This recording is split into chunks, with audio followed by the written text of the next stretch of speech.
This is the worst part of the NFL. Over the next 72 hours, over 1,000 guys are going to lose their jobs. This is known as NFL Cut Day, where every team in the NFL has to cut their players from 90 guys to 53. The past 5 weeks have been NFL training camp and NFL preseason games, and during this time, each NFL team is allowed 90 guys. However, during the actual NFL season, they're only allowed 53 players on their active roster. So why do these cuts happen in these 72 hours? Well, it's the end of the last preseason game and the beginning of the actual start of the season. The rosters have to be finalized by a specific time. In addition to the 53 active players, you're also allowed 16 players on a practice squad, which is technically you're on the team, but you're not playing in the game. A few other differences like salary, you don't travel with the team for away games, and also the fact that you can get picked up at any given point by another team. For the next 72 hours, all players are hoping that they do not receive a phone call, because if they receive a phone call, that's basically the team telling them that they need to come in and turn in their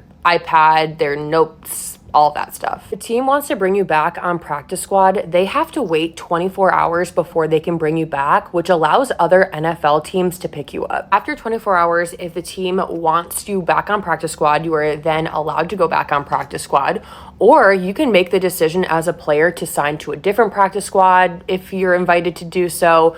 Or if you really want to, you can wait at home for a phone call for an active roster spot, and you don't technically have to go to a practice squad. Signing to a practice squad is definitely encouraged when waiting for an active roster spot, but up until a few years ago, veterans weren't even allowed on practice squad. Tomorrow, August 29th at 4 p.m. Eastern Time, all NFL rosters have to be finalized, so all cuts will be done by then. So if you're on the cusp of making an NFL team right now, you're kind of sitting around waiting to see if you need to rent an apartment or buy a plane ticket home.